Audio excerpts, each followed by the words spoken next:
और ज़ाहिर है हर शख्स यहाँ पर जो पहुँच रहा है वो गमज़दा है, वो दुख में है, वो तकलीफ़ में है, वो अज़ियत में है और साथ ही गम और गुस्सा भी है और ख़ास तौर पर इस बात पर कि जिन हालात में अरशद शरीफ साहब को पाकिस्तान छोड़कर जाना पड़ा। और अब जब हम यहाँ पर पहुँचे, ज़ाहिर है हमारे तो सारे नोटिस में है जब से ये मामला चल रहा था अरशद शरीफ साहब के ख़िलाफ़ जो FIRs हुई, जब वो अदालत में पेश हुए हम उनके साथ गए, उनके साथ इज़हार यकजहती भी किया, उनके साथ इस वक्त खड़े भी हुए और बहुत सी इस दौरान उनके साथ मुलाकातें भी रहीं। और अभी भी हम जब यहाँ पर पहुँचे तो बहुत से और दोस्त मौजूद थे जो अरशद शरीफ साहब के करीब थे, तो उनसे यही बात हो रही थी कि तसव्वुर नहीं किया जा सकता था कि अरशद शरीफ साहब कभी पाकिस्तान छोड़कर जा सकते हैं, लेकिन जिस तरह के हालात यहाँ पर पैदा किए गए और फिर वो खुद फिर भी नहीं जाना चाहते थे, वो किसी सूरत पाकिस्तान छोड़कर नहीं जाना चाहते थे। दो वजूहात से, एक तो ये कि वो ये तासुर नहीं देना चाहते थे कि वो डर गए हैं FIR से। जो लोग भी अरशद शरीफ को जानते हैं, जो करीब से जानते हैं अरशद शरीफ को और करीब से नहीं जानते लेकिन थोड़ा सा भी अरशद शरीफ साहब के बारे में जानते हैं, वो ये बात जानते हैं कि अरशद शरीफ FIR से डरने वाले नहीं थे। लेकिन जिस तरह से उनकी फैमिली ने, उनके करीबी दोस्तों ने उनको मजबूर किया कि आप पाकिस्तान छोड़कर चले जाएं, आपकी जान को ख़तरा है और हमें आपकी ज़िंदगी अजीज़ है, अपने लिए नहीं अपनों के लिए चले जाएं, अपनी फैमिली के लिए चले जाएं, अपने बच्चों के लिए चले जाएं। और सब ने उनको ये बात कही कि आप खुदा का वास्ता है, आप चले जाएं। जिस तरह से उनको भेजा गया, उनके करीबी लोग ही जानते हैं कि किस तरह से उनको मजबूर किया उनकी फैमिली ने, उनके करीबी दोस्तों ने पाकिस्तान से बाहर जाने पर। वो पाकिस्तान जाने के लिए तैयार नहीं थे और अभी भी वो as soon as possible Pakistan आना चाहते थे। और जब से वो बोल फैमिली का हिस्सा बने, जो कि अभी अनाउंस नहीं किया गया था, तब से उनकी आमद की बोल ऑफिस में तैयारियां जारी थी, उनका ऑफिस तैयार किया जा रहा था और एक एक्साइटेड थी बोल की टीम, बोल फैमिली एक्साइटेड थी कि बोल फैमिली में एक बहुत बड़ा इजाफा होने जा रहा है। हो तो चुका था वो इजाफा, लेकिन ज़ाहिर वो अनाउंस नहीं हुआ था। बहुत एक्साइटेड थे कि कब वो दिन आएगा जब हम ये अनाउंस करेंगे कि अरशद शरीफ साहब बोल फैमिली का हिस्सा बन गए हैं। कब वो दिन आएगा जब अरशद शरीफ साहब जो हैं वो बोल की स्क्रीन पे नज़र आएंगे। अफसोस कभी नहीं सोचा था कि अरशद शरीफ साहब की खबर उनके आने से पहले इस तरह की खबर बोल की स्क्रीन पर चल रही होगी। और जिस तरह से आप देखें कि रवैया पाकिस्तानी मीडिया का बहुत अफसोसनाक है, बहुत शर्मनाक है। सोशल मीडिया पर इस पर बहुत ज़्यादा बात हो रही है कि अभी भी हमारे TV चैनल्स जो हैं वो इस पर बात करने से इनकारी हैं, वो डर रहे हैं, खौफ का शिकार हैं कि हमने इस पर बात नहीं करनी, तो बात करनी चाहिए। और साथ ही मुतालबा अब चीफ जस्टिस पाकिस्तान से है कि chief justice Pakistan justice Umar Ata Bandial साहब नोटिस लीजिए, ये जो खौफ की फ़िज़ा है पाकिस्तान में, 22-23 करोड़ का मुल्क है,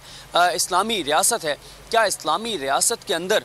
इस तरह की सिचुएशन पैदा होगी कि अरशद शरीफ जैसा दबंग, जुर्रतमंद, बहादुर शख्स जो है, बहादुर सहाफ़ी जो है, उसको पाकिस्तान छोड़कर जाना पड़ा अपनों के लिए, अपने लिए नहीं अपनों के लिए उनको जाना पड़ा और उनको मजबूर किया गया कि आप जाएँ। तो अभी एक तरफ तो ये सूरत हाल है, दूसरी तरफ फ़ॉरेन ऑफिस की जानिब से अब ये बात कही गई है कि हमारा जो सफारत खाना है, हमारा जो हाई कमीशन है, उनकी जानिब से वहाँ पर कीनिया की जो अथॉरिटीज़ हैं उनसे रब्ता किया गया है और साथ ही अब प्रोसेस जो है वो शुरू कर दिया गया है कि अरशद शरीफ साहब को जो है वो लाया जा सके पाकिस्तान, उनकी डेड बॉडी को लाया जा सके, उसके लिए भी प्रोसेस जो है वो स्टार्ट किया गया है। और इसीलिए हम अपील कर रहे हैं चीफ जस्टिस पाकिस्तान से कि क्योंकि ये जो हुकूमत है मौजूदा, इससे तो हमें किसी तरह की तवक्को नहीं है, इस हुकूमत से तो हमें किसी तरह की उम्मीद नहीं है। ये वो हुकूमत है, इस वक्त वो ख़ानदान बरसर इक़्तिदार है जिन्होंने मॉडल टाउन में 14 लोगों को शहीद कर दिया था, जिनके नज़दीक इंसानी जानों की कोई वक़्त नहीं है, जो हर आवाज़ जो इनके ख़िलाफ़ है। और ख़िलाफ़ से मुराद क्या है कि जो इनके करप्शन, लूट मार को बेनकाब करते हैं, जो इनके जुल्म जबर पे बात करते हैं। और पिछले 6-8 माह में इंसानी हकूक़ की जो पामाली पाकिस्तान में हुई है, शायद पाकिस्तान की तारीख़ में ऐसी मिसाल नहीं मिलती कि इस तरह से इंसानी हकूक़ की पामाली की गई हो, सहाफ़ियों को, सियासी रहनुमाओं को, पॉलिटिकल वर्कर्स को उठाया गया हो, उनको नंगा किया गया हो, उनको करंट लगाया गया हो। इससे पहले ही पाकिस्तान में मिसालें इस तरह की नहीं मिलती कि इतने तसलसल के साथ ये चीज़ें हों। तो क्या पाकिस्तान में अदालतें नहीं हैं? क्या पाकिस्तान में आइन नहीं है? क्या पाकिस्तान में कानून नहीं है? क्या पाकिस्तान में आइन मुअत्तल हो चुका है? क्या पाकिस्तान में कानून मुअत्तल हो चुका है? क्या ये जंगल का कानून है? क्या ये बनाना रिपब्लिक है? किस तरह से ये रियासत और ये मुल्क फिर चलेगा अगर इस तरह का माहौल होगा कि अरशद शरीफ जैसे इतने बड़े सहाफ़ी को पाकिस्तान छोड़कर जाना पड़ा। ये आज ऐसा एक नुकसान हुआ है जिसका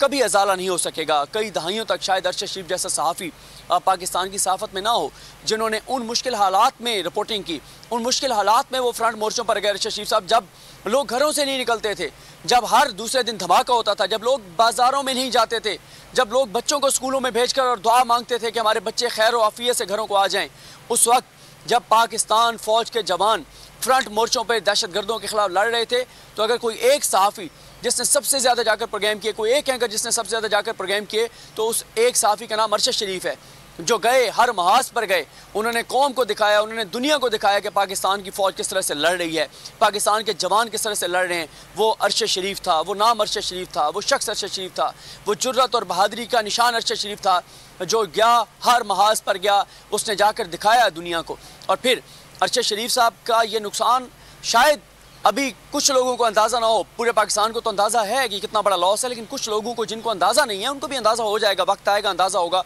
कि पाकिस्तान का नुकसान है। उसकी वजह यह है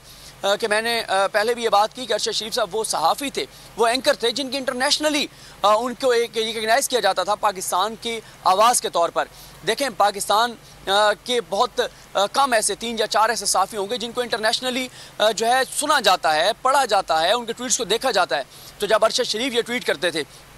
कि कश्मीर में जुल्म हो रहा है, कश्मीर में जबर हो रहा है, कश्मीर में ज़्यादती हो रही है, अरशद शरीफ इंसानी हकूक़ की आलमी तंजीमों को झंझोड़ते थे, उनके ज़मीन पर दस्तक देते थे, उनको टैग करके ट्वीट्स करते थे, अपने प्रोग्राम्स में आवाज़ उठाते थे। भारत के अंदर जो कुछ मुसलमानों के साथ हो रहा है, अक़लियतों के साथ जो कुछ हो रहा है, उस पर अरशद शरीफ साहब बात किया करते थे। तो आज वो आवाज़ खामोश करवा दी गई है, आज वो आवाज़ हमेशा के लिए बंद हो गई है, आज वो आवाज़ खामोश करवा दी गई है जो पाकिस्तान की आवाज़ थी,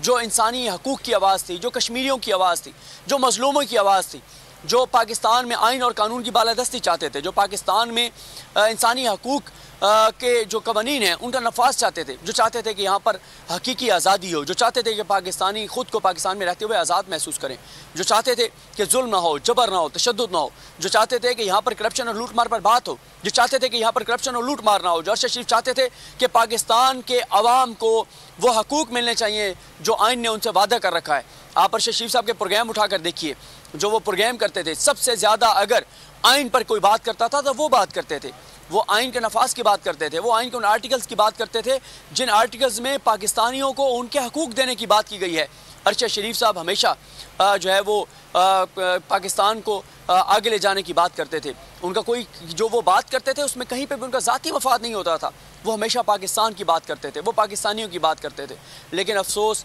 कि आज वो आवाज़ खामोश करवा दी गई है और इससे जो नुकसान हुआ है, उस नुकसान का अजाला मुमकिन नहीं हो सकेगा। अरशद शरीफ साहब वापस नहीं आ सकते, आप अरशद शरीफ वापस नहीं आ सकता। लेकिन जिस तरह से समी इब्राहिम साहब बात कर रहे थे, जैसे इमरान रियाज खान साहब बात कर रहे थे कि बोल का मिशन ये है, बोल पे काम करने वालों का मिशन ये है, हमारा मिशन ये है कि अरशद शरीफ साहब जो बात कर रहे थे, अरशद शरीफ को खामोश करवा दिया गया है। लेकिन अरशद शरीफ का जो मिशन था, जो उनकी सोच थी, उसको खामोश नहीं कराया जा सकता, उसको गिरफ्तार नहीं किया जा सकता, उसको खामोश नहीं कराया जा सकता, उसको नहीं दबाया जा सकता। और वो बात क्या थी, वो आवाज़ क्या थी? वो आइन की बात थी, वो कानून की बात थी, वो एहतसाब की बात थी, वो पाकिस्तान को आगे लेके जाने की बात थी, वो मजलूमों की बात थी, वो पाकिस्तानियों की बात थी। उस आवाज़ को, उस सोच को, उसको खामोश नहीं करवाया जा सकता, उसको कैद नहीं करवाया जा सकता, ना किया जा सकता है। ये जुल्म,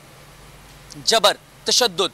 वो कहा जाता है कि रात जितनी भी तारीख हो सहर ज़रूर होती है। तो ये चीज़ें ज़्यादा अरसा नहीं रह सकती और ये अब सोचना होगा, पाकिस्तान के इदारों को सोचना होगा, पाकिस्तान की अदालतों को सोचना होगा, पाकिस्तान के हुक्मरानों को सोचना होगा, पाकिस्तान के सियासतदानों को सोचना होगा कि क्या हम